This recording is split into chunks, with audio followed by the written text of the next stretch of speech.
तमाम दोस्त साथी शुभचिंतक आप सबका जो अब तक जुड़ चुके हैं, उनका भी जो जुड़ने वाले हैं उनका भी रविवार का दिन है और आराम फरमा रहे होंगे आप लोग।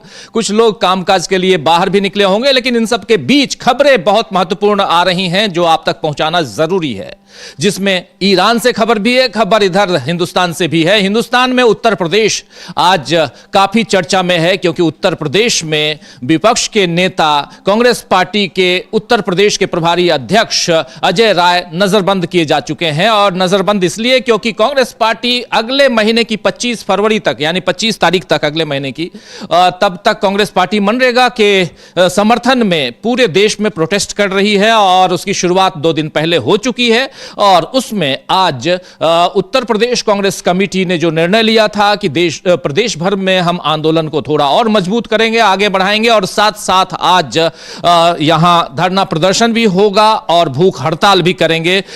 इस भूख हड़ताल से पहले ही अजय राय को नजरबंद कर लिया गया है और कल 12 तारीख है, कल प्रियंका गांधी का जन्मदिन है और उसके लिए भी तैयारियां जोरों से उत्तर प्रदेश कांग्रेस कमेटी कर रही थी, जिसको भी रोकने की कोशिश हो रही है। और उत्तर प्रदेश में ही एसआईआर पर भी बवाल मचा हुआ है, क्योंकि अभी तक उत्तर प्रदेश में 2,89,00,000 मतदाताओं के नाम काटे गए हैं और अब उत्तर प्रदेश की जो भारतीय जनता पार्टी की सरकार है वो चाहती है कि हर बूथ से 200-200 लोगों को जोड़ा जाए, ताकि वहां पर भारतीय जनता पार्टी फिर से सत्ता पर काबिज हो पाए। उसे लगता है, यानी भाजपा को लगता है कि हमारे ही वोटर्स काट दिए गए तो थे कुछ और करने और कुछ और करके आ गए, यानी अपने फायदे के लिए गए थे और नुकसान करा के आ गए। ये यहां पर साफ साफ लग रहा है भारतीय जनता पार्टी को। तो उत्तर प्रदेश में जो कुछ हो रहा है, और इसके अलावा उत्तर प्रदेश का जिक्र हम कर रहे हैं तो वहां पे एक और बवाल मचा हुआ है पिछले 2-3 दिनों से। उसमें सबसे बड़ी घटना, एक दलित लड़की का अपहरण किया जाता है और उसे बचाने के लिए जब उसकी मां आगे आती है तो उसकी मां की हत्या कर दी जाती है। और इसके बाद वो लड़की, 21 साल की लड़की जो है वो कल मिल जाती है, कल उसे ले लिया जाता है, लेकिन जो पुलिस प्रशासन है वो लेकर आती है।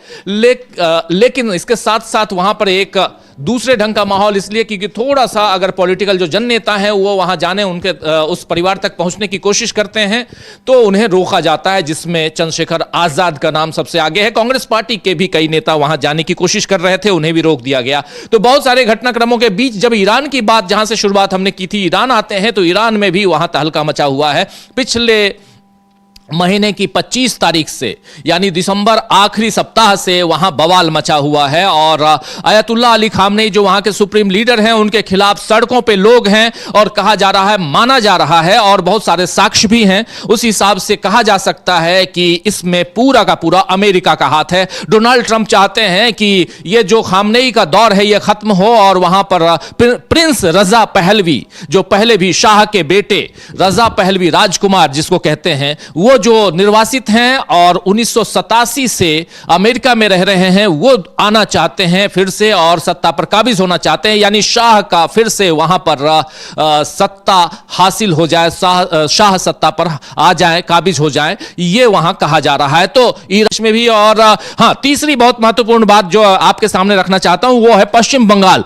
पश्चिम बंगाल में बवाल इसलिए मचा हुआ है क्योंकि वहां ईडी प्रकरण, ईडी का मामला बहुत आगे तक जा चुका है, यानी एनफोर्समेंट डायरेक्टरेट के जो अधिकारी गए थे आईपैक के दफ्तर में और वहां उसके बाद कैविएट दायर कर दी सुप्रीम कोर्ट में। ममता बनर्जी जो सीएम है पश्चिम बंगाल की, उन्होंने, और अभी ईडी मूव करने वाला है, यानी ईडी भी सुप्रीम कोर्ट में दाखिल करने वाली है अपनी याचिका। लेकिन ईडी ने अभी तक, आज इस वक्त जब यह कार्यक्रम हम कर रहे हैं तो आधिकारिक तौर पर मैं इसकी पुष्टि करता हूं कि ईडी ने किसी भी ढंग की याचिका नहीं दाखिल की है। लेकिन चलेंगे वहां भी, और यानी पश्चिम बंगाल भी, और पश्चिम बंगाल से भी बहुत सारी खबरें हैं, खबरें उत्तर प्रदेश से, खबरें दिल्ली से भी हैं और प्रधानमंत्री नरेंद्र मोदी, ये तो बताना बहुत जरूरी है। इन सब के बीच प्राइम मिनिस्टर हमारे साहब जो हैं, प्राइम मिनिस्टर साहब वो पहुंच चुके हैं सोमनाथ और कल से भजन कीर्तन में लगे हुए हैं और आज भी बहुत सारी तस्वीरें, अगर आप दीवारों पे टंगे हुए बड़े बड़े टेलीविजन सेट्स को अगर और वहां चैनल जो हैं उसको अगर आप पलटेंगे तो आपको सिर्फ और सिर्फ नरेंद्र मोदी का चेहरा दिखेगा, कभी ढोल बजाते हुए, कभी पूजन अर्चन करते हुए, तो कभी कुछ और करते हुए, कभी भजन कीर्तन करते हुए। ये तस्वीरें कल से देख रहे होंगे। आज इन तस्वीरों का लुत्फ अगर उठाना चाहते हैं तो हमारे इस कार्यक्रम को छोड़कर आप वहां जा सकते हैं, वरना यहां बहुत महत्वपूर्ण बातें हम करने वाले हैं। तो प्रधानमंत्री की चर्चा करना यहां ठीक नहीं होगा, क्योंकि कोई मतलब नहीं है जो काम वो कर रहे हैं। वो आपकी अपनी श्रद्धा है, न कि वो दिखावा होनी चाहिए। पूजा पाठ आपकी श्रद्धा होती है और वो आप अपने हिसाब से करते हैं। मंदिरों में जाते हैं, जिन मंदिरों में लिखा रहता है कि यहां पर कैमरे का इस्तेमाल करना गैर कानूनी है, वहां एक नहीं दसियों कैमरे लगाकर अगर आप पूजा करते हैं तो ये प्रधानमंत्री साहब ही कर सकते हैं, कोई और नहीं। लेकिन आते हैं हम ईरान में चल क्या रहा है।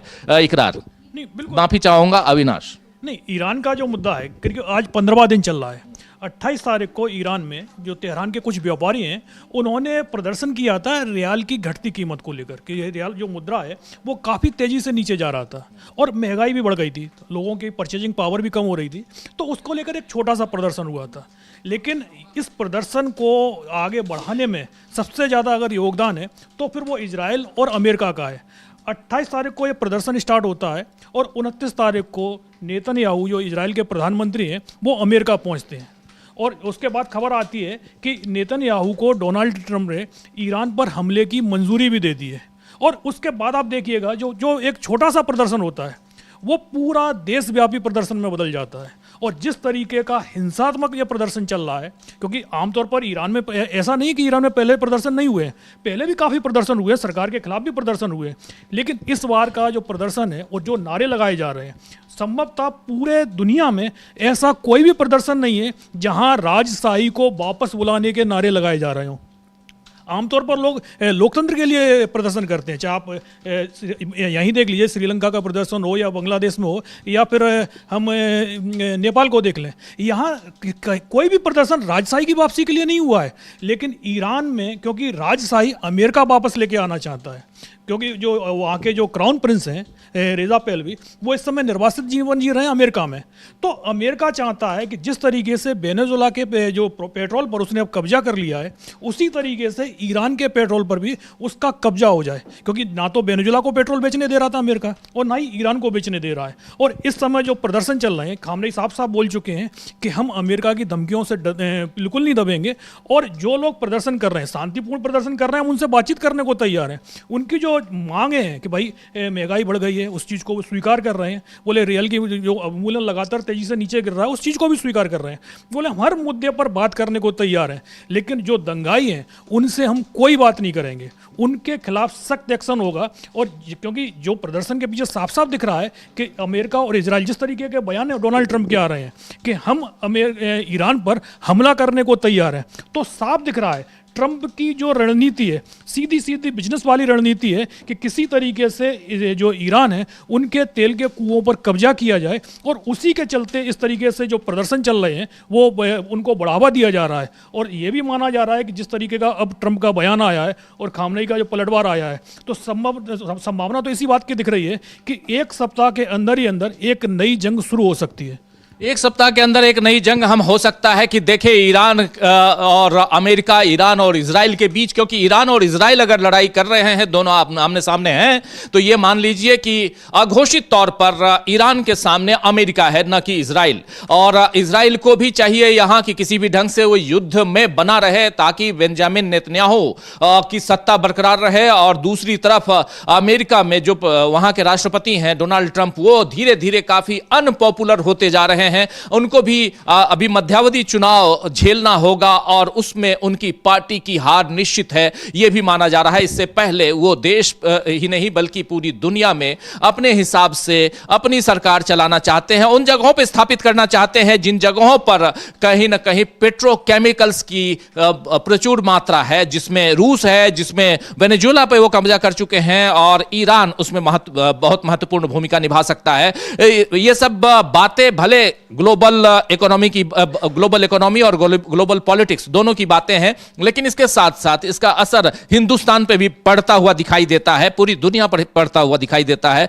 इसलिए इसकी चर्चा यहां जरूरी है दोस्तों। और इन सब के बीच अगर ईरान से इतर, और ईरान में जैसा कह रहे हैं हमारे साथी कि यहां हो सकता है कि अगले 2-4 दिनों में, हो सकता है सप्ताह भर के अंदर, एक युद्ध की कगार पर हम ईरान को जाते हुए देखेंगे। लेकिन ईरान गृह युद्ध की कगार पे ऑलरेडी है, वहां ऑलरेडी गृह युद्ध को कह कि ये चल रहा है, ये इस ढंग की तैयारियां उस ढंग से हो रही हैं कि अगर इंटरनली भी आपके लोग आपसे नाराज हों और उस समय अगर बाहर से वार किया जाए तो इसका असर ज्यादा पड़ेगा। और इस रणनीति पे, यानी चौतरफा रणनीति के साथ डोनाल्ड ट्रंप और बेन्यामिन नेतन्याहू दोनों दिखाई देते हैं, और ये साफ साफ ईरान के लिए कहा जा सकता है। लेकिन जो भी है, कहीं भी अगर स्थिति युद्ध की तरफ जाती है तो वो ठीक नहीं है। हम युद्ध की कहीं से भी, किसी भी ढंग से युद्ध का समर्थन नहीं करते, और ये बेहतर है कि शांति स्थापित हो। युद्ध की जगह शांति, और शांति की स्थापना के लिए यूनाइटेड नेशन की स्थापना हुई थी after world war, second world war के बाद इसीलिए स्थापना की गई थी ताकि दुनिया में शांति कायम रहे।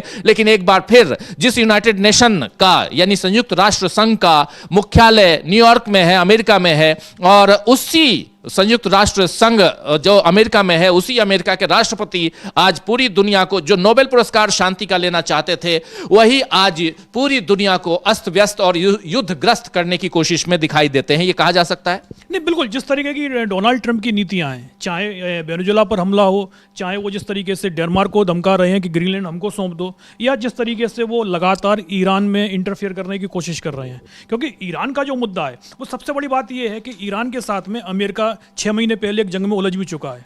ईरान ने तुरंत पलटवार भी किया था, लेकिन क्योंकि जो कोशिश चल रही थी अमेरिका की उस दौरान भी, कि हमले के दौरान जो जंग चल रही थी कि खामनेई के खिलाफ में बगावत हो जाए, लेकिन पूरा ईरान जब खामनेई के समर्थन में एकजुट हो गया तो फिर अमेरिका को समझ में आ गया था कि भाई यहाँ अब कुछ होने वाला नहीं है। और अभी कुछ दिनों पहले भी जब ये ईरान में जिस तरीके की विरोध प्रदर्शन चल रहे थे, तो CIA की एक रिपोर्ट भी आई थी, और उस रिपोर्ट में कहा गया था कि विरोध प्रदर्शन जरूर देशव्यापी हो रहे हैं, लेकिन इसका जो असर है वो कुछ बड़े शहरों में, छोटे शहरों में और ग्रामीण क्षेत्रों में इन विरोध प्रदर्शनों का कोई असर नहीं दिखाई दे रहा है। वहाँ खामनेई की लोकप्रियता बनी हुई है, और ऐसे में अगर अमेरिका ईरान पर हमला करता है तो कोई बहुत ज़्यादा सफलता नहीं मिलेगी। जो उम्मीद है कि तख्ता पलट हो जाएगा, बोले अमेरिका को हार भी मिल सकती है। और इसी के चलते अब तक, क्योंकि आज 15वां दिन हो चुका है प्रदर्शन को लेकर, जबकि डोनाल्ड ट्रंप तो धमकी दे रहे थे कि भाई आप अगर सख्ती करेंगे प्रदर्शन पर तो हम कार्रवाई करेंगे, लेकिन जो तमाम अमेरिकी मीडिया की रिपोर्ट ही है कि 250 से ज़्यादा लोगों की जान जा चुकी है। लेकिन ट्रंप आज भी सिर्फ और सिर्फ धमकियाँ ही दे रहे हैं कि भाई हम कार्रवाई करेंगे। अमेरिका की कार्रवाई करने की हिम्मत नहीं हो रही है, क्योंकि अमेरिका को भी इस चीज़ का एहसास है और इजराइल को भी एहसास है कि ईरान की जो सैन्य ताकत है वो ईरान वेनेजुएला नहीं है। वेनेजुएला के पास कोई जो हथियार थे वो सोवियत युग के थे। पिछले 20-30 साल से वेनेजुएला ने कोई बहुत नए हथियार नहीं खरीदे थे, तो इसीलिए अमेरिका के लिए वेनेजुएला पर हमला कोई बहुत बड़ा मुश्किल काम नहीं था। लेकिन ईरान के पास में जो हथियार हैं और ख़ासतौर पर उसकी जो मिसाइल क्षमता है, उसका परिचय तो 6 महीने पहले ही इजराइल को मिल चुका है कि जब अमेरिका के जो लेटेस्ट डिफेंस जो हथियार हैं वो ईरान की मिसाइलों को रोक नहीं पा रहे थे। तो ऐसे में कोशिश यही होगी अमेरिका की तरफ से कि एक बड़ा हमला किया जाए, लेकिन अगर वो हमला सक्सेस नहीं हुआ तो फिर जो नुकसान होना है इजराइल का, उसकी भी टेंशन बनी हुई है। और इसीलिए इस बार हमला करने से पहले इजराइल जो ईरान है, ईरान के अंदर जनता की बगावत करवाई गई है ताकि जो ईरान की ताकत है वो 2 हिस्सों में बंट जाए। एक तरफ तो सबसे पहले आपको बगावत से निपटना है, और दूसरा ये है कि आपको जंग की तैयारी भी करनी है। तो ईरान को जंग की तैयारी करने से रोकने के लिए ही इस तरीके के जो प्रदर्शन ये जो चल रहे हैं और जिस तरीके से उन प्रदर्शनों को हवा दी जा रही है। तमाम 6 महीने पहले जंग जो हुई थी उसमें सीज़फायर तो भले ही हो गया था, लेकिन ईरान पर हमले लगातार जारी थे, ईरान की आर्थिक घेराबंदी भी जारी थी। तभी से लग रहा था कि जो अमेरिका और इजराइल है वो नई जंग की तैयारी कर रहे हैं और कोशिश यही कर रहे हैं कि ईरान को उसकी तैयारी नहीं करनी दी जाए। लेकिन ईरान को जो सपोर्ट मिला चाइना से या रूस से, उसके बाद ये साफ हो गया था और ईरान में भी इस चीज़ को लेकर कहा जा रहा था कि जंग तो होनी है, कब होगी बस खाली ये तय होना है। और अब ये दिखाई दे रहा है जिस तरीके के प्रदर्शन शुरू हो गए हैं और जिस तरीके से अमेरिका और ईरान की जो इजराइल की तरफ से बयान आ रहे हैं, उसमें जैसे हम पहले ही बोल चुके हैं कि अब जंग ज़्यादा दूर नहीं बची है और अगर जंग होगी तो ये वेनेजुएला नहीं है, ये ईरान है। ये अमेरिका को भी इस चीज़ का एहसास है और इसीलिए आपने देखा कि वेनेजुएला में इस तरीके के कोई प्रदर्शन नहीं हुए थे। अमेरिका ने अचानक हमला किया और मादुरो को उठा लिया, लेकिन खामनेई के लिए तो अमेरिका के लिए कि खामनेई हैं कहाँ पर यही नहीं पता कर पा रहे थे। वो पूरे 12 दिन की जंग में खामनेई का उन्हें कुछ अता पता नहीं चल रहा था और अभी भी अमेरिका के पास में खामनेई की कोई भी लोकेशन नहीं है। मादुरो तो लगातार मीडिया के यहाँ सामने आकर बयान दे रहे थे। ट्रंप से उन्होंने जो हमला हुआ है वेनेजुएला पर, उससे 2 दिन पहले ट्रंप से उन्होंने फ़ोन पर भी बातचीत की थी, लेकिन खामनेई तक पहुंचना आसान नहीं है अमेरिका के लिए और इजराइल के लिए भी। इसीलिए जो CIA की रिपोर्ट का भी हमने जिक्र किया है, वो रिपोर्ट जो बता रही है वो साफ है कि अमेरिका और इजराइल अभी भी कोशिश यही कर रहे हैं कि ये जो प्रदर्शन चल रहे हैं ईरान में ये और ज़्यादा भड़कें और इसी प्रदर्शन के सहारे ही अगर खामनेई सत्ता छोड़ जाए।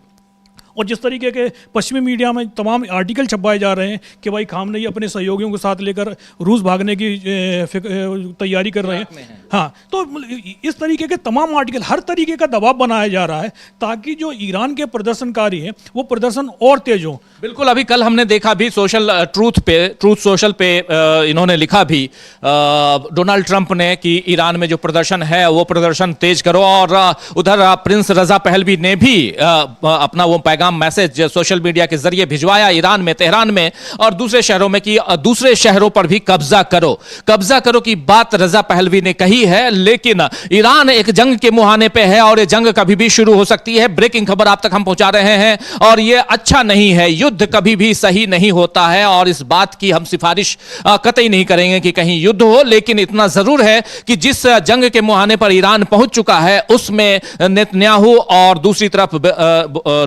डोनाल्ड ट्रंप दोनों का बहुत बड़ा योगदान दिखाई देता है। ट्रंप चाहते हैं कि इंटरनल गृह युद्ध जो है वो बहुत तेज गति से आगे बढ़े, बहुत तेज हो जाए गृह युद्ध ताकि युद्ध की स्थिति न उत्पन्न हो। लेकिन यहां यह भी दिखाई दे रहा है कि डोनाल्ड ट्रंप पूरी तैयारी कर रहे हैं, चारों तरफ से ईरान को घेरने की कोशिश हो रही है। नाटो कंट्रीज में सबसे पहले हमने देखा कि ब्रिटेन में इनके कई सारे विमान उतारे गए, ब्रिटेन के अलावा इराक में जो अमेरिकन बेस है वहां उतारे गए और कहा जा रहा है कि पाकिस्तान में भी अमेरिका अपने विमानों को उतारने की कोशिश कर रहा है। लेकिन पाकिस्तान के साथ यहां पर बहुत बुरी हालत हो गई है क्योंकि अमेरिका चाइना के खिलाफ है और पाकिस्तान में A to Z जितनी भी चीजें हैं मैक्सिमम खासकर डिफेंस की चीजें वो चाइना की हैं और चाइना सपोर्ट अगर नहीं मिलता है तो पाकिस्तान तहस नहस हो सकता है। इसलिए पाकिस्तान के पास डू और डाई वाली स्थिति है, क्या करें क्या ना करें, हम अमेरिका की मदद करें या हम चाइना के साथ जाएं। क्योंकि अमेरिका अगर ईरान पर हमला करता है तो यहां पाकिस्तान को भी सोचना होगा कि वो किसके साथ रहेगा,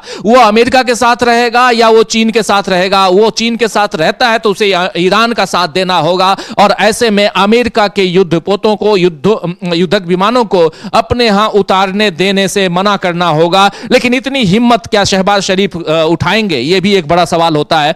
तो यहां एक युद्ध की स्थिति में, युद्ध की कगार पर ईरान पहुंचा हुआ है और ईरान हमारे लिए बहुत इंपॉर्टेंट इसलिए है क्योंकि चाबहार है और उस पोर्ट से बहुत कुछ हम यहां आयात करते हैं अपने देश में। उसके अलावा भी बहुत कुछ है जो समुद्री रास्ते हैं, वहां से भी हमारे लिए बहुत कुछ है जहां से हमारे ऊपर यानी देश हिंदुस्तान के ऊपर आर्थिक रूप से भार बोझ बढ़ते हुए हम देखेंगे। तो ईरान कहीं ना कहीं अशांत है इस वक्त और ईरान में जो गृह युद्ध चल रहे हैं, जो युद्ध की स्थिति वहां निर्मित की गई है उसमें कहीं ना कहीं वहां अमेरिका का हाथ है पूर्ण रूप से कहा जाए और अघोषित तौर पे अमेरिका है, लेकिन घोषित तौर पर बेन्यामिन नेतन्याहू वहां पर सीधे सीधे हमला बोलने की तैयारी में है। ये है और इन सब के बीच पूरा का पूरा पूरी जो ग्लोबल पॉलिटिक्स है उस पर प्रभाव पड़ते हुए हम देखेंगे। आने वाले समय में इस पे खूब चर्चा करने का मौका आएगा ऐसा लगता है। लेकिन इससे इतर ईरान में और क्या कुछ हो सकता है? जरा एक छोटा सा कमेंट, उसके बाद हम आते हैं हिंदुस्तान में जो चल रहा है। और हिंदुस्तान में कल चिट्ठी लिखी है ममता बनर्जी ने, सीधे ज्ञानेश कुमार जो चुनाव आयुक्त हैं, मुख्य चुनाव आयुक्त हैं, उनको चिट्ठी लिखी है ममता बनर्जी ने। उस चिट्ठी में क्या कुछ है वो भी हम बताएंगे, और उस चिट्ठी के बाद क्या प्रतिक्रिया आई है ज्ञानेश कुमार के दफ्तर से, उस पर भी चर्चा करेंगे। यानी चुनाव आयोग में जो कुछ चल रहा है उस पर भी चर्चा करेंगे। और ममता बनाम ईडी यानी ममता बनर्जी बनाम एनफोर्समेंट डायरेक्टरेट, इसकी जो लड़ाई चल रही है उस लड़ाई में कौन आगे है कौन पीछे है, इस पे भी चर्चा करेंगे। लेकिन सबसे पहले जरा ये समझाइए कि ईरान में अगर युद्ध होता है तो फिर यहां पर कौन कौन से देश आ सकते हैं उस युद्ध में? ईरान के साथ कौन कौन से देश, अमेरिका के साथ या इजराइल के साथ जा सकते हैं? नहीं, जैसे पिछली बार जो जंग हुई थी ईरान और इजराइल के बीच में, जो जंग हुई थी उसमें नाटो ने पल्ला झाड़ लिया था। सिर्फ अमेरिका ही एक तरीके से इजराइल के साथ मतलब जो जंग लड़ रहा था, बाकी का जो पूरा यूरोप है उसने मना कर दिया था कि भाई इस जंग में हम हिस्सा नहीं लेंगे। यहाँ तक कि जो यूरोप से जो हथियार इजराइल खरीदता था, यूरोप ने वो हथियार देना बंद कर दिए थे। और जहाँ यदि इजराइल कहीं और से भी यदि हथियार ले रहा था तो यूरोप में उन जहाज़ों को रुकने के लिए एंट्री नहीं दी जा रही थी। साफ कह दिया गया था कि इजराइल को जो भी देश हथियार देगा और जिस जहाज़ में वो हथियार जा रहे होंगे वो हमारे पोर्ट का इस्तेमाल नहीं कर पाएंगे। और इस बार भी वही दिखाई दे रहा है। ब्रिटेन संभवतः इस जंग में, क्योंकि यदि अमेरिका की डायरेक्ट एंट्री होगी तो फिर ब्रिटेन उसके अमेरिका के साथ में ही लड़ेगा। लेकिन बाकी का जो यूरोप है, चाहे वो जर्मनी हो, चाहे वो फ्रांस हो या इटली हो, बाकी के जो तमाम देश हैं वो इजराइल से, और जो अमेरिका की जो ईरान के साथ में जंग होनी है, ये संभवतः ये तो मान के चलिएगा कि वो जंग होनी ही होनी है, तो उसमें जो यूरोप है उसकी मदद नाटो को नहीं मिलेगी। और वैसे भी ट्रंप जिस तरीके से नाटो को कमज़ोर कर रहे हैं और ये उनके लगातार जो हमले हो रहे हैं खासतौर पर फ्रांस और जर्मनी को लेकर, उससे एक चीज़ तो साफ दिख रही है कि नाटो धीरे धीरे करके पूरी तरीके से बिखर चुका है। और इस जंग में जो यूरोप है, यूरोप खुलकर हिस्सा नहीं लेगा। यदि इनडायरेक्टली बात की जाए तो उसका सपोर्ट ईरान को ही मिल सकता है।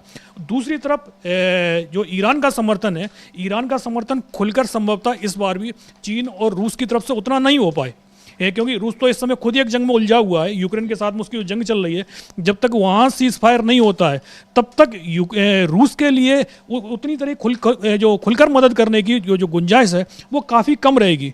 और चीन के बारे में तो वैसे भी चीन हथियार का सपोर्ट तो करेगा और इसके आगे वो कोई बहुत बड़ा सपोर्ट वहाँ नहीं करेगा।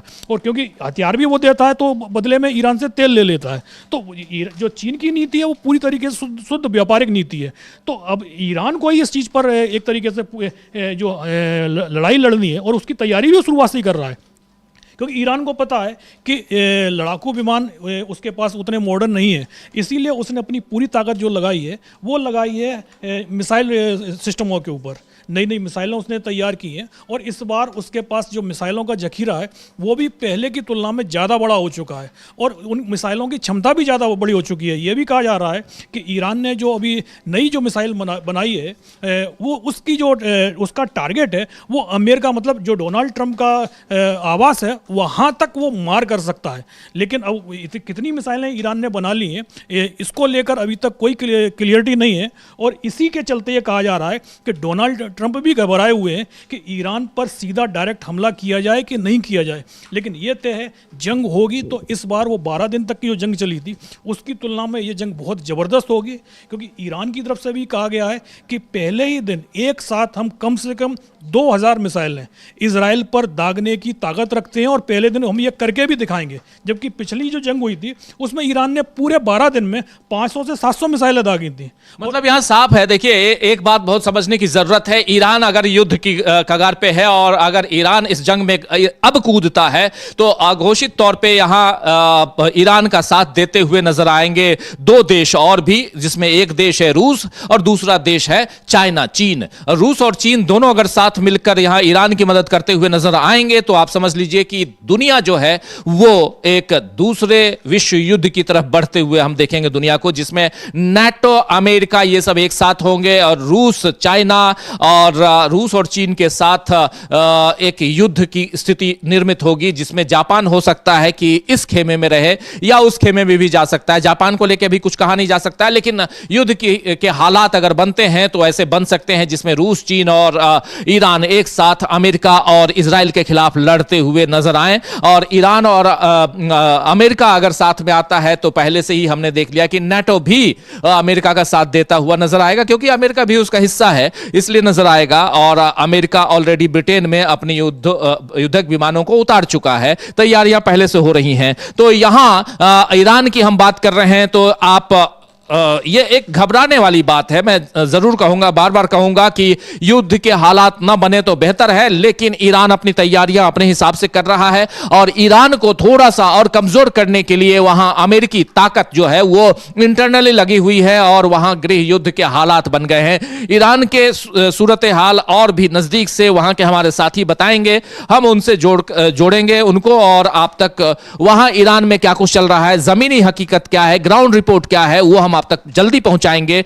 वहां ये भी बता दूं कि 7 तारीख से अभी तक इंटरनेट की सुविधाएं, टेलीफोन की सुविधाएं कई शहरों में काटी हुई हैं, यानी इंटरनेट और टेलीफोन की कनेक्टिविटी नहीं है। इसलिए हम तक बहुत सारी खबरें, बहुत सारे विजुअल्स और बहुत कुछ जो वहां से जोड़कर हमारे जो साथी हैं वो आप तक उनको ना जोड़ पा रहे हैं हम, और ना ही आप तक हम पहुंचा रहे हैं। तो इसलिए, लेकिन ईरान में जो चल रहा है, जो सूरत हाल है, वो हम आप तक पहुंचाते रहेंगे। ईरान से इधर जरा इधर आते हैं, हिंदुस्तान आते हैं। तो हिंदुस्तान में दो प्रदेश बहुत महत्वपूर्ण, एक प्रदेश पश्चिम बंगाल, जहां पे ऑलरेडी चुनाव की घोषणा नहीं हुई, लेकिन चुनाव की वहां गतिविधियां तेज होती हुई दिखाई दे रही हैं। और दूसरा राज्य है जहां अगले साल चुनाव है, यानी 2027 में, देश का सबसे बड़ा राज्य, बड़ा सूबा, सबसे ज्यादा सीटों वाला सूबा, और वह है उत्तर प्रदेश।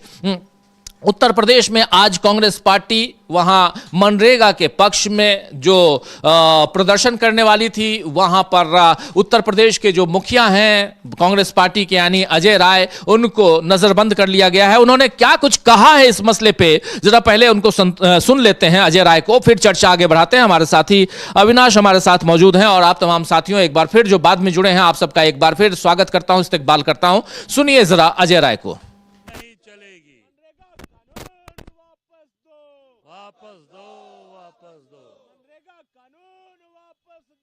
वापस दो मनरेगा कानून, वापस दो। नहीं, आप देख सकते हैं पूरी तरीके से पूरे देश के अंदर जो आज ये हमारे कार्यकर्ता महात्मा गांधी की प्रतिमा के समक्ष आज उपवास पर बैठे हैं, बाबा भीमराव अंबेडकर जी की मूर्ति के समक्ष आज उपवास पर बैठे हैं। ये मनरेगा कानून को खत्म किया इस सरकार ने, आज उसके पूरी तरीके से विरोध में हमारी कांग्रेस का एक कार्यकर्ता सड़क पर उतरकर बैठा है। और हम महात्मा गांधी के नाम को जो खत्म करना चाहते हैं, इस कानून को खत्म करना चाहते हैं। तो सुन रहे थे आप अजय राय, यहां पूरा चंदन लपेटे हुए अपने सिर में, लेकिन यहां अजय राय जो हैं वो चाहते हैं कि कांग्रेस को मजबूत किया जाए उत्तर प्रदेश चुनाव से पहले, लेकिन कांग्रेस दूसरी तरफ मजबूत रहना चाहती है, खुद को मजबूत करना चाहती है मनरेगा के मसले पे, और मनरेगा को वापस लाओ, एक आंदोलन के रूप में मनरेगा को यहां स्थापित करने की कोशिश में कांग्रेस पार्टी। और इसी उत्तर प्रदेश में दूसरी तरफ SIR की प्रक्रिया में जो कुछ हो रहा है और कहा जा रहा है, वहां मजेदार है अविनाश की, उत्तर प्रदेश में SIR ऐसा है जिसको पक्ष और विपक्ष दोनों कह रहा है कि यह गड़बड़ है। इसमें पक्ष कहता है कि हमारे वोटर कार्ड दिए गए, और विपक्ष कहता है कि हमारे वोटर कार्ड दिए गए। पक्ष यानी जो भारतीय जनता पार्टी है वो कह रही है कि 200 वोटर्स हर जगह पे, हर बूथ पे 200 वोटर जोड़ना है, पहले काटो अब जोड़ो। और दूसरी तरफ विपक्ष भी कह रहा है कि हमारे वोटर कार्ड दिए गए। अभी अखिलेश यादव के पहले एक ट्वीट को देख लेते हैं, जरा स्क्रीन पर ले आइए उस ट्वीट को। अखिलेश यादव ने अभी थोड़ी देर पहले ट्वीट किया है, और कल भी जब प्रेस कॉन्फ्रेंस अखिलेश यादव ने की थी, चलिए अगर संभव हो तो कल के उस प्रेस कॉन्फ्रेंस को ही देख लेते हैं जिसमें वो 200 वोटरों की बात भी कर रहे हैं। जरा मैं अपनी टीम को कहूंगा कि अखिलेश यादव ने जो कल प्रेस कॉन्फ्रेंस में बातें कही थी, एक बार रिपीट करते हैं। कल इसको हम सुना चुके हैं, चूंकि न्यूज पॉइंट में जो हमारे साथी जुड़ते हैं, शाम को 7 बजे मेरा शो न्यूज पॉइंट, उसमें जो साथी जुड़े होंगे सुना होगा आप लोगों ने। लेकिन आज इसके बाद कल की बातों को रखते हुए आज फिर उन्होंने, अखिलेश यादव ने SIR पर जो ट्वीट किया है उसको भी लेके आएंगे। पहले सुनिए कल कहा क्या था प्रेस कॉन्फ्रेंस में मीडिया के साथियों से। चुनाव आयोग के माध्यम से और भारत सरकार की एक्सरसाइज के बाद जो डिफरेंस नजर आ रहा है, वो डिफरेंस इतना नजर आ रहा है कि लग रहा है कि कोई न कोई साजिश षड्यंत्र चल रहा है। वोट पीडीएस समाज का काटने का और अपना वोट बढ़ाने का। जब एक प्रतिष्ठित अखबार में यह बात आई कि सरकार ने ये निर्देश दिए हैं कि हर बूथ पर 200 वोट बढ़ाए जाएं, तो शक और गहरा हो जाता है। क्या कोई कल्पना कर सकता है कि एक दल ये कहे कि वोट बढ़ाया जाएगा 200, और सुनने में आ रहा है अलग अलग जिले में अधिकारी भेजे जा रहे हैं। अगर अधिकारी भेजे, अलग अलग जिलों में अधिकारियों को भेजकर यहां पर बूथ पे अपने हिसाब से वोटर्स को जोड़ने की जो गतिविधियां चल रही हैं, जो बात जिसका जिक्र यहां कर रहे थे अखिलेश यादव, ये बहुत इंपॉर्टेंट है, जानना समझना इसलिए जरूरी है क्योंकि यहां से जो वोट चोरी की बात आती है वो बात यहां दिखाई देती है अविनाश। और कहीं ना कहीं ये दिखता है कि तैयारी कर रही है सरकार अगले साल के चुनाव की, 2027 के चुनाव की, लेकिन उन तैयारियों में वोट चोरी का मुद्दा एक बार फिर, और इसको भले धीरे धीरे ही सही, जिस बात को राहुल गांधी ऑलरेडी रख चुके हैं लोगों के सामने, जनता के सामने कुछ एक्सपोज कर चुके हैं, 2-3 इंसिडेंट को सामने ला चुके हैं, जिसमें हरियाणा का चुनाव है, जिसमें महाराष्ट्र का चुनाव है, जिसमें उसके बाद बिहार के चुनाव पर अभी उन्होंने कुछ लिखित तौर पर, घोषित तौर पर कुछ नहीं सामने रखा है, लेकिन कर्नाटक का जो लोकसभा का चुनाव था महादेवपुरा का, वहां की भी रिपोर्ट वो दे चुके हैं। तो अलग अलग जगहों की रिपोर्ट्स को आप देखिए, जिससे साफ दिखाई दे रहा है कि वोट चोरी का मुद्दा अभी आगे और बढ़ने वाला है। और इन सब के बीच अखिलेश यादव की ये बात, जरा उनके ट्वीट को भी ले आइए, अभी जो ट्वीट उन्होंने किया है उस ट्वीट को भी देख लेते हैं, और फिर चर्चा आपके पास आता हूं अविनाश, और समझेंगे कि आखिर अखिलेश यादव यहां से कहना क्या चाह रहे हैं। देखिए, कह रहे हैं उत्तर प्रदेश SIR और वोट लूट का समीकरण, इस समीकरण को बता रहे हैं यहां पर अखिलेश यादव।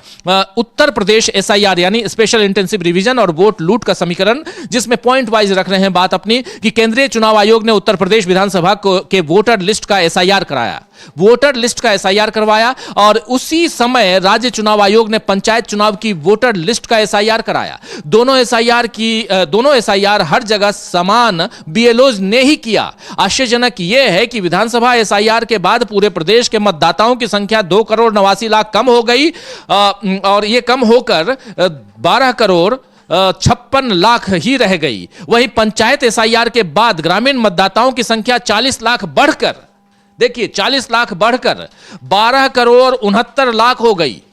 सीधा सवाल चुनाव आयोग से, बताइए कि दोनों में कौन सा SIR सही है, क्योंकि दोनों आंकड़े एक साथ सही नहीं हो सकते। बीजेपी के दबाव में आप वोट लूट का इक्वेशन इक्वल करना भूल गए और आपकी पोल पूरी तरह से खुल गई। यानी पंचायत में SIR करवाते हैं तो 12,69,00,000 वोटर होते हैं, और जब आप पूरे प्रदेश में विधानसभा वाइज आप करवाते हैं तो वोटरों की संख्या 12,55,00,000 हो जाती है। आखिर गेम क्या चल रहा है, ये बात यहां अखिलेश यादव पूछ रहे हैं।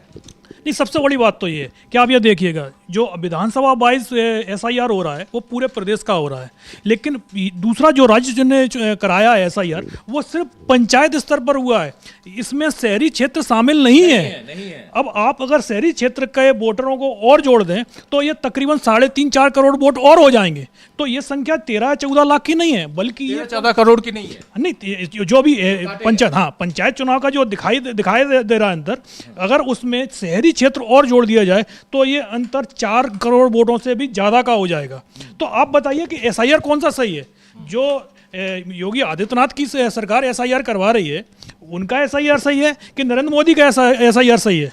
तो भाई जो योगी आदित्यनाथ करवा रहे हैं वो क्या अपने लिए करा रहे हैं कि भाई विधानसभा चुनाव में इसे SIR से करवा लेंगे, अपनी सीट जीत लेंगे, और जब केंद्र का नंबर आएगा तो जो पिछली बार हुआ है लोकसभा चुनाव में, उससे भी हम और भी बेहतर चुनाव परिणाम दे देंगे। तो ये सबसे पहली बात तो यही है कि भाई SIR कौन का सही है, जब दोनों ही BLO सेम है।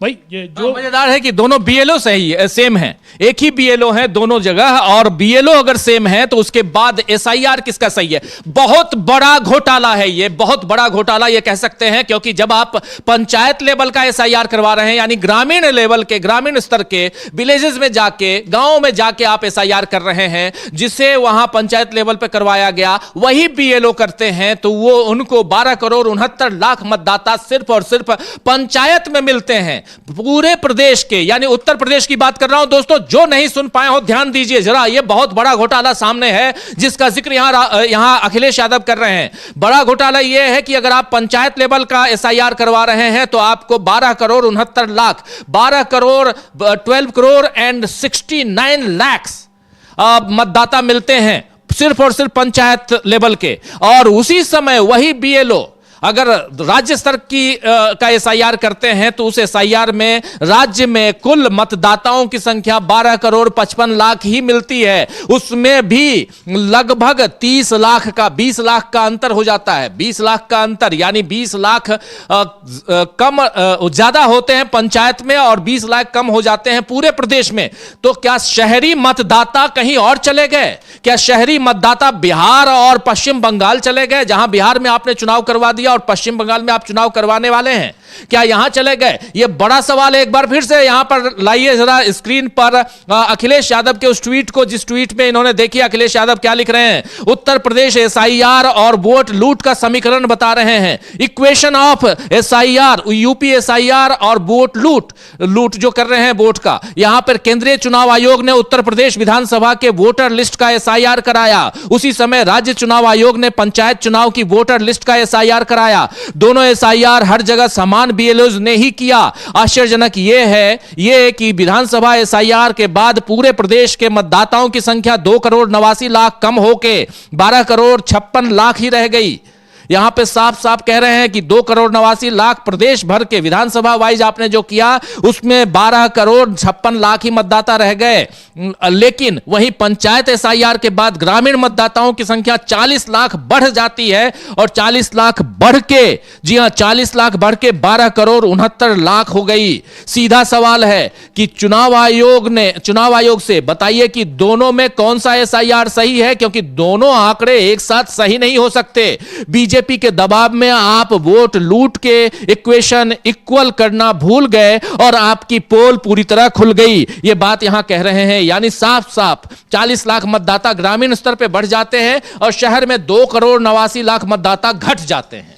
नहीं, दूसरा बात इसमें एक चीज़ और इसमें आप जोड़ सकते हैं कि जो पंचायत चुनाव की जो एसआईआर प्रक्रिया हुई है उसकी फाइनल वोटर लिस्ट है ये, जबकि जो केंद्रीय चुनाव आयोग करवा रहा है उसके अभी फाइनल वोटर लिस्ट नहीं आई है, क्योंकि 1 करोड़ 5 लाख ऐसे वोटर हैं जिनको चुनाव आयोग संदेह की नज़र में रखे हुए है, उनको नोटिस जारी कर रहा है। यानी अभी ये संख्या और कम होनी है केंद्रीय चुनाव आयोग की जो एसआईआर हो रही है। तो जो अंतर आपको अभी सिर्फ पंचायत चुनाव में, मतलब पंचायत चुनाव की जो वोटर लिस्ट है वो अभी ही करीब 15-16 हज़ार वोट अभी आगे चल रही है, वो बढ़कर 50 लाख वोट आगे चली जाएगी। और जो दूसरी बात, जैसे पहले ही बोला है, इसमें शहरी क्षेत्र का वोटर केंद्रीय चुनाव आयोग की जो लिस्ट है उसमें तो शामिल है, लेकिन राज्य की वोटिंग लिस्ट में शहरी वोटर शामिल नहीं है। तो ये बहुत बड़ा अंतर है। और इसी के चलते जिस तरीके से बीजेपी की कोशिश हो रही है योगी आदित्यनाथ की तरफ से या केंद्र जो बीजेपी हाईकमान है उसका कहना है कि हर बूथ पर कम से कम 200 वोटर और जोड़े जाएं।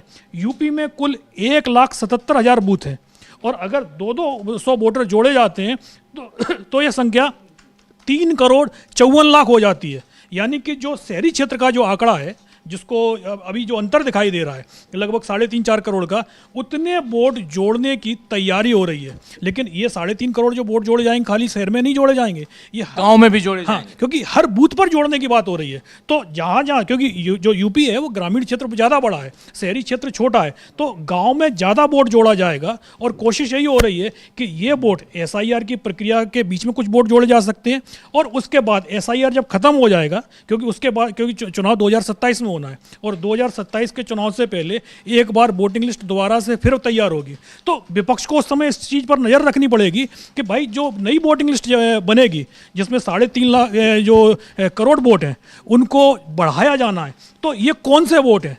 भाई 18 या 19 साल के जो वोटर हैं ये वो वोटर जुड़ रहे हैं कि 40 साल 45 साल के जो वोटर हैं उनके नाम इस वोटिंग लिस्ट में नए सिरे से डाले जा रहे हैं। क्योंकि जिस तरीके से पिछले साल जनवरी में राहुल गांधी ने प्रेस कॉन्फ्रेंस की थी, तो उस समय भी उन्होंने बोला था, फरवरी में प्रेस कॉन्फ्रेंस हुई थी, कि भाई बीजेपी के पास करीब 40-50 लाख ऐसे वोटर हैं जो हर प्रदेश में वोट डालते हैं। तो अब तक तो राहुल गांधी 40-50 लाख वोटों की बात कर रहे थे, लेकिन योगी आदित्यनाथ ने बता दिया है कि भाई 40-50 लाख नहीं है, आप अपनी जानकारी को जरा अपडेट कर लीजिएगा। हमारे पास ऐसे करीब 3.5 करोड़ वोटर हैं जो कहीं पर भी वोट डाल देते हैं। और अब क्योंकि यूपी में 2027 का चुनाव बीजेपी को जीतना है, तो अब वो वोटर यूपी में आ रहे हैं। और आप वैसे भी देख लीजिए, 2022 में बीजेपी को 3 करोड़ 80 लाख वोट मिला था, तो क्या उसमें से 3.5 करोड़ वोट यही वाला वोट था? अगर यही वोट था तो जैसा अखिलेश यादव भी कई बार बोल चुके हैं कि भाई बीजेपी का हर बूथ पर कम से कम 60-65 हज़ार वोट कम मिलने वाला था उनको। उन्होंने हर बूथ पर, हर विधानसभा सीट पर कम से कम 60-65 हज़ार वोटों की हेरा फेरी की, नहीं तो बीजेपी को डबल डिजिट में पहुंचना भी मुश्किल हो जाता। और ना ही लोकसभा चुनाव में उनको, क्योंकि वोटिंग लिस्ट तो सेम ही वही थी, जिस वोटिंग लिस्ट से विधानसभा चुनाव हुआ है उसी से लोकसभा का चुनाव हुआ है। तो बीजेपी के लिए, लेकिन लोकसभा चुनाव की एक दिक्कत ये हो जाती है कि आपका जो मतदाता है वो हर जगह जाकर वोट नहीं डाल पाता है, क्योंकि चुनाव पूरे देश में हो रहे होते हैं। अब जो आपका वोटर बिहार में भी है और यूपी में भी है, तो वो बिहार में ही वोट डाल पाएगा, क्योंकि उसकी कॉन्स्टिट्यूंसी में मालूम पड़ा कि उसी दिन बिहार में वोटिंग फंस गई और उसी दिन उसकी यूपी वाली कॉन्स्टिट्यूंसी में वोटिंग फंस गई। लेकिन विधानसभा चुनाव जब आता है तो फिर यूपी का जब विधानसभा चुनाव होता है तो फिर बिहार का चुनाव नहीं होता है, ना ही मध्य प्रदेश का होता है, ना राजस्थान का होता है। तो उस समय तमाम जिस तरीके के 3.5 करोड़ वोटर हैं, क्योंकि योगी आदित्यनाथ को भी पता है, बीजेपी को भी पता है कि उस समय यूपी का जब चुनाव होगा तो किन किन राज्यों के चुनाव यूपी के साथ होंगे। तो भाई उन राज्यों के मतदाताओं को यूपी में नहीं लाना है, उन्हीं राज्यों के मतदाताओं को शामिल करना है जहां पर यूपी के साथ चुनाव नहीं होंगे। तो अब आप खुद समझ सकते हैं कि 3.5 करोड़ वोटर अगर कहीं और से लाकर यूपी में डाले जा रहे हैं, क्योंकि जबकि ये कहा जा रहा है बहुत ज़्यादा होगा तो 20 या 30 ऐसे जेन्युइन मतदाता होंगे जिनका नाम छूट गया हो और बाद में शामिल कर लिया जाएगा। लेकिन बाकी का जो करीब 150-200 वोट है, मतलब टारगेटेड, यहां पे साफ साफ है कि टारगेटेड, यानी 200 वोटर, अगर हर ये टारगेट दे दिया जाए कि हर बूथ पे 200 वोटर बढ़ाना है, तो इसका मतलब ये 200 वोटर आएंगे कहां? और आपने 200 वोटर कैसे काट दिए? और आप टारगेट दे रहे हैं, ये कोई बाजार थोड़ी है कि चलो जी इतना नहीं इतना खरीदना है, 1 दर्जन नहीं 2 दर्जन खरीदने हैं। यहां आप तो वही कर रहे हैं, बाजार में नहीं है, आप यहां मतदाताओं की बात कर रहे हैं। आपने साफ साफ बताया कि यहां पर इतने मतदाता, इतने लाख मतदाता इस दुनिया में नहीं रहे, इतने लाख मतदाता अब यहां से